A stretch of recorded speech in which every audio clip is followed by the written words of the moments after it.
Olá! Vamos começar com a pergunta e daquelas bem provocadoras. O mundo precisa dos judeus? Essa é a questão que está no coração do livro de Daniel Gordes. É uma pergunta feita para fazer a gente pensar sobre identidade, sobre contribuição e qual é, afinal, o lugar de um povo tão antigo no mundo de hoje. Então, vamos mergulhar nisso de cabeça. O Gordes abre o livro com essa imagem que é bem forte. Imagina só, o mundo acorda e não existem mais judeus. O que exatamente teria se perdido? O mundo seria um lugar pior? Para ele, o simples fato de que muitos judeus hoje em dia teriam dificuldade para responder a isso, bom, isso já é um sintoma de uma crise de identidade bem profunda. E para explicar esse dilema, ele usa uma analogia que, olha, é genial. A Pequena Sereia. De um lado, tem a versão original, do Hans Christian Andersen, que é uma tragédia. Para se encaixar no mundo dos humanos, ela perde a voz, perde a essência e, no fim, simplesmente desaparece, vira espuma do mar. Do outro lado, tem a versão da Disney, que é o sucesso absoluto da integração. Ela consegue as pernas, o príncipe e continua sendo ela mesma. E aí vem a pergunta que o Gordes joga no ar. Qual dessas histórias descreve melhor o que está acontecendo com os judeus hoje? E é essa pergunta que abre a porta para a primeira parte do argumento dele, uma ideia que é bem paradoxal, a de que o sucesso, a aceitação sem precedentes na história, levou, ironicamente, a um enfraquecimento da identidade judaica. E aí, claro, ele traz dados para sustentar isso, e os números são impactantes. A gente está falando de taxas de casamento interreligioso que passam de 50%, a grande maioria dos filhos desses casamentos já não se identificando como judeus, e um número enorme de pessoas sem nenhuma afiliação formal com a comunidade.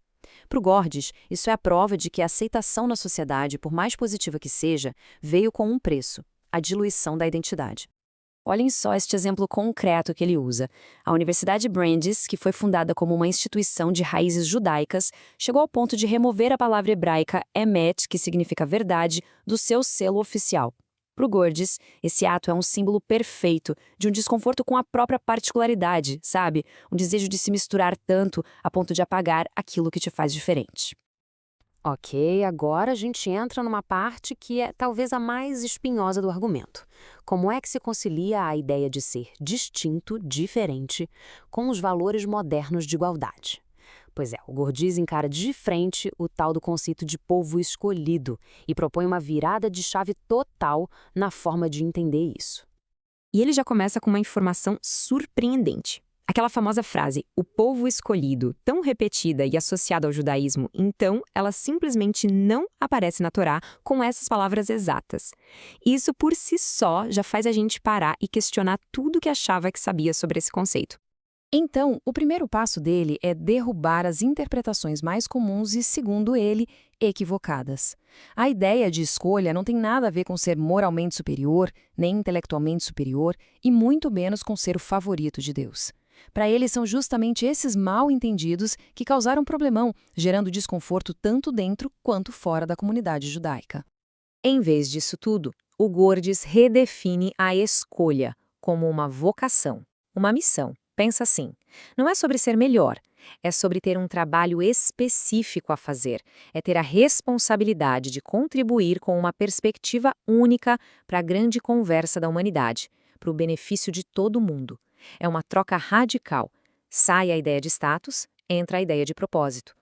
Tá, legal. Mas que missão é essa? Que perspectiva única é essa na prática? Para não ficar só no abstrato, o Gordes nos dá um exemplo bem concreto. A tradição da lei judaica, a halahá, que ele apresenta como um modelo de moderação. Essa frase aqui é poderosa e resume bem a ideia.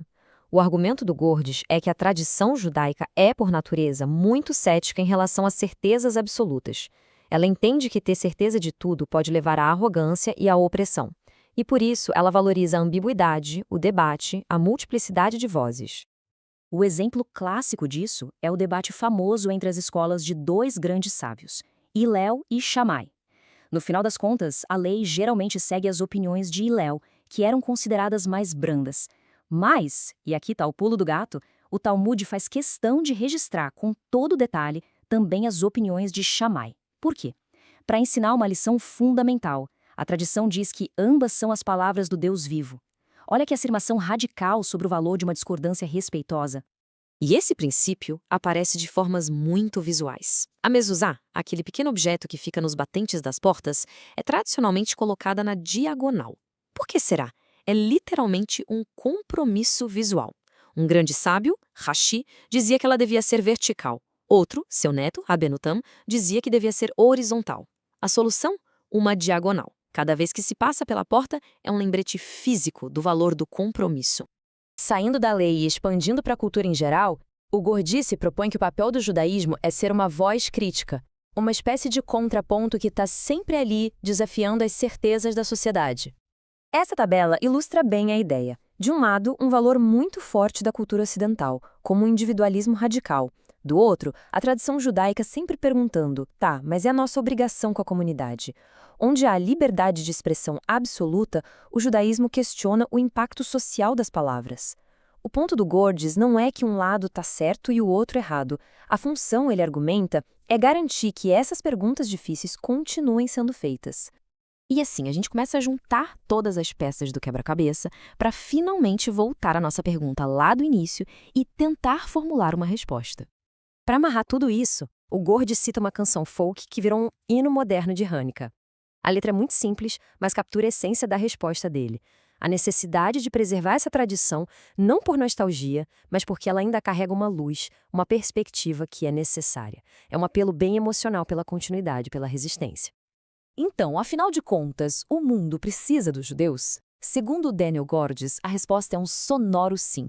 Mas não como uma peça de museu de uma história gloriosa. Precisa dos judeus como participantes ativos na conversa global, oferecendo uma voz que defende a moderação, que questiona as certezas e que lembra a todos nós da importância da comunidade e da responsabilidade mútua. E essa análise toda nos deixa com uma pergunta final, que talvez seja o grande dilema no coração do livro. Como é que se equilibra isso? Como um povo pode ser uma bênção para as nações, se engajar com o mundo e, ao mesmo tempo, viver um pouco à parte delas, para conseguir manter a sua identidade? Essa tensão entre o universal e o particular é um desafio constante que, para Gorgias, define a própria essência da missão judaica.